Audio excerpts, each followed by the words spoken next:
لیکن اس کے علاوہ اپنا پسٹل اور گیس سلنڈر اس وقت تک استعمال نہیں کروں گا جب تک دشمن خود سامنے نہ آ جائے اور بچنے کا کوئی راستہ نہ رہے۔ میں نے مریم کو اسرائیلی لڑکی سے ملنے کا سارا واقعہ سنایا اور اپنے فیصلے کا بتایا تو وہ بہت خوش ہوئی اور کہنے لگی کہ مجھ سے تو وہ اسرائیلی لڑکی ہی بہتر ہے جس نے ایک ملاقات میں ہی تمہارے ارادے بدل دیے۔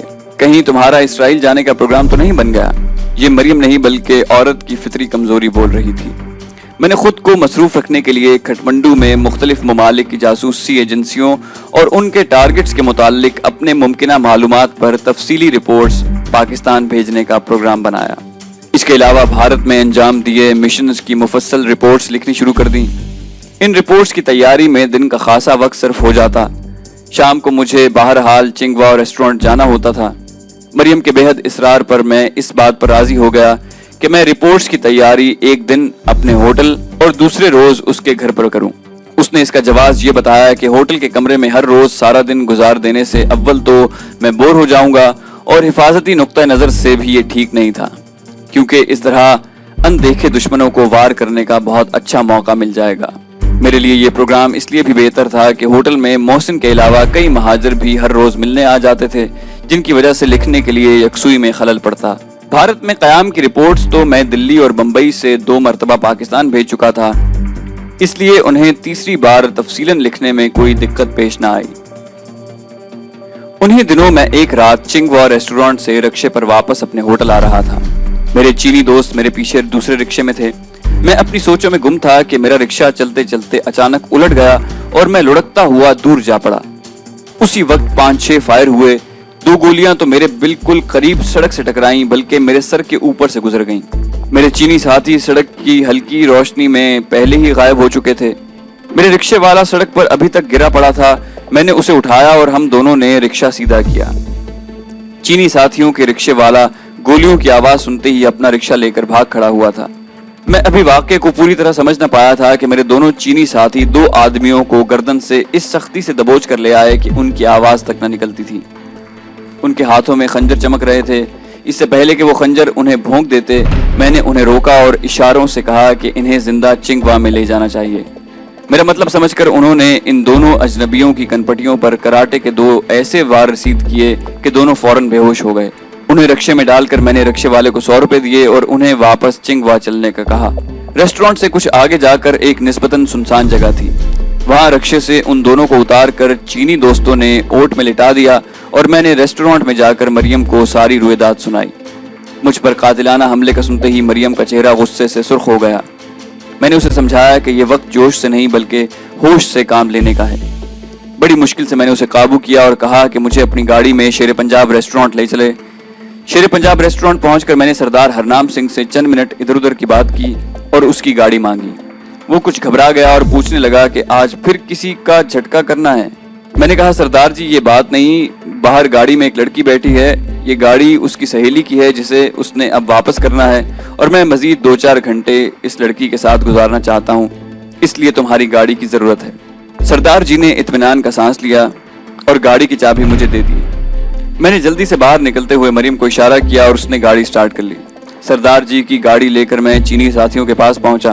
انہوں نے دونوں بے ہوش آدمیوں کو گاڑی میں ڈالا۔ اتنی دیر میں مریم بھی اپنی گاڑی پارک کر کے آ گئی اور میرے ساتھ بیٹھ گئی۔ چینی ساتھی بھی پیچھے بیٹھ گئے اور میں نے گاڑی چین کی تعمیر کردہ سڑک کی طرف موڑ دی۔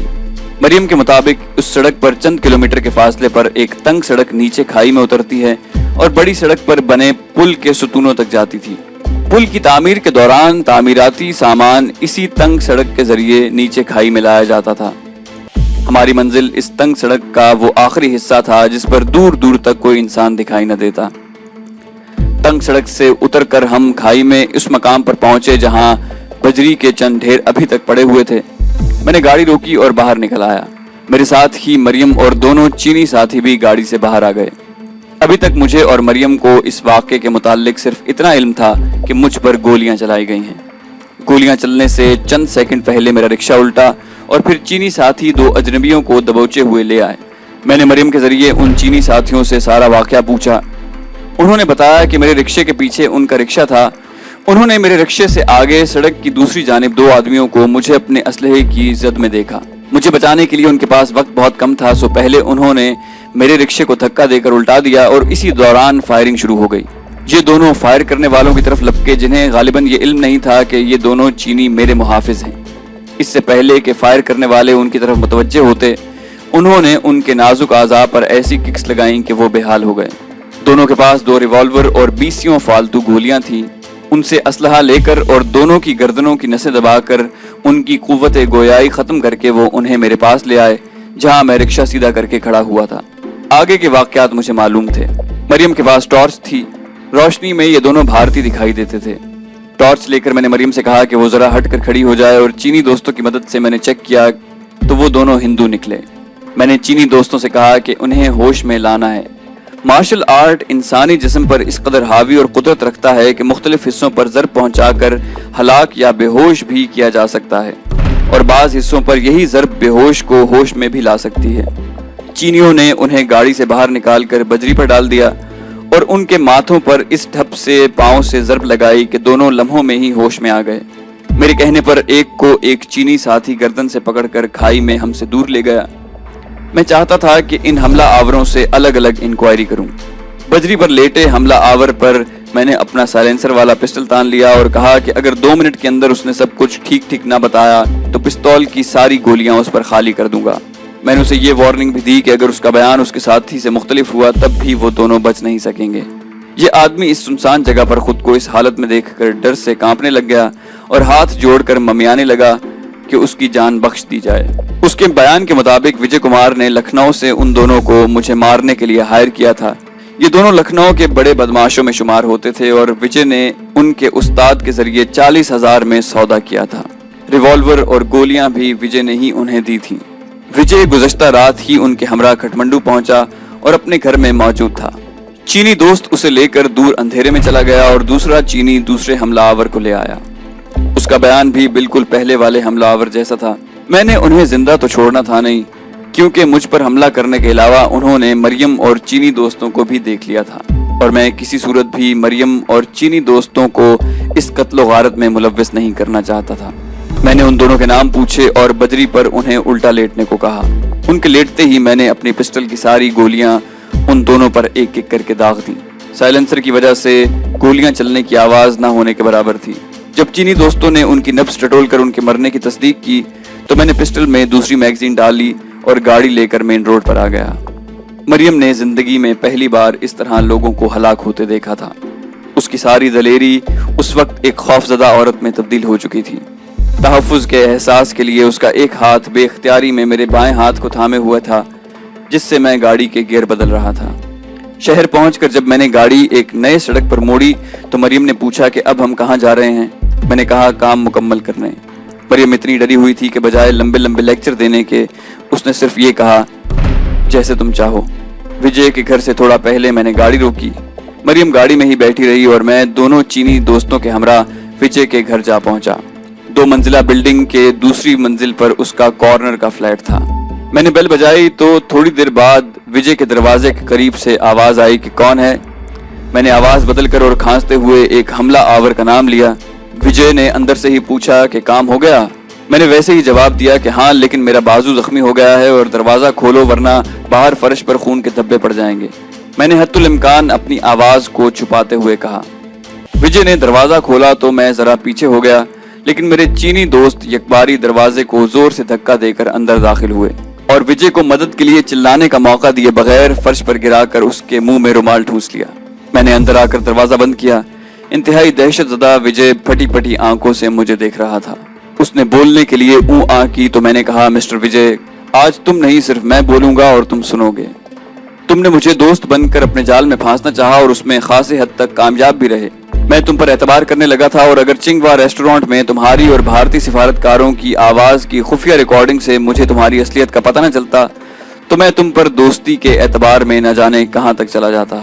یہ سب کچھ میں تمہیں اس لیے بتا رہا ہوں کہ تم نے میرے اعتماد اور بھروسے کو دوستی کے پردے میں ٹھیس پہنچائی۔ چنگوا ریسٹورانٹ اور اپنے چینی دوستوں کا بھی تمہیں اس لیے بتایا ہے کہ تم کسی سے ان کا ذکر کرنے کو زندہ نہیں رہو گے۔ لکھنؤ سے تمہارے لائے ہوئے دونوں بدماش بھی اپنے انجام کو پہنچ چکے ہیں۔ تمہارے دوستی کے بحروپ میں گزارے ہوئے چند دنوں کی وجہ سے میں تمہیں گولی سے ہلاک نہیں کروں گا۔ یہ کہتے ہوئے میں نے ایک چینی دوست سے گیس سلنڈر لیا. ہم نے اپنے ناک رومالوں سے بند کر لیے. میں نے سلنڈر وجے کے چہرے کے بالکل قریب جا کر گیس خارج کی، بلکہ یوں کہیے کہ اس کی نتھنوں میں گیس چھوڑ دی. چند لمحوں کے لیے وجے کی آنکھیں ابل کر باہر آئیں. اس کا جسم ایک دو بار پھڑکا اور وہ بے جان ہو گیا.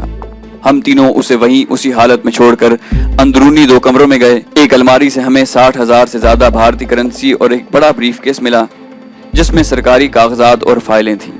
کاغذات کو ایک نظر دیکھتے ہی میں سمجھ گیا کہ یہ دلی سے وجے کے رابطے اور ہدایات سے متعلق تھے.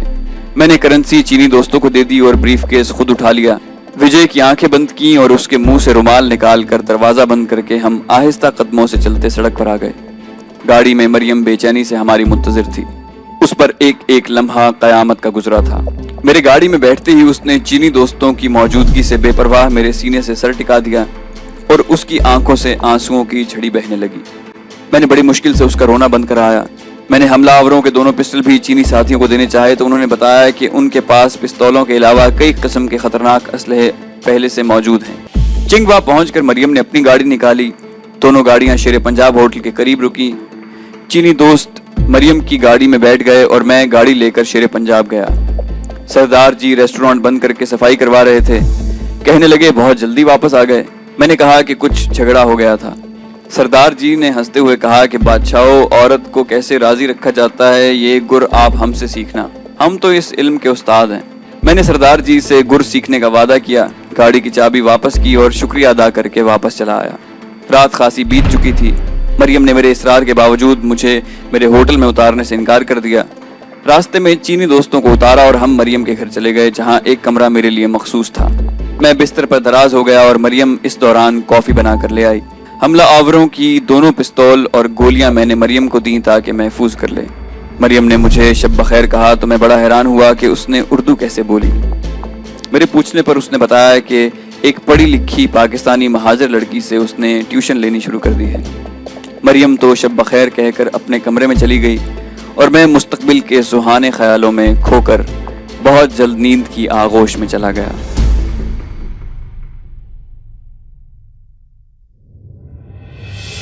تو دوستو یہ تھی ہماری آج کی کہانی. امید کرتے ہیں آپ کو ہماری کہانی پسند آئی ہوگی. جانے سے پہلے اسے لائک، شیئر اور سبسکرائب کرنا مت بھولیے.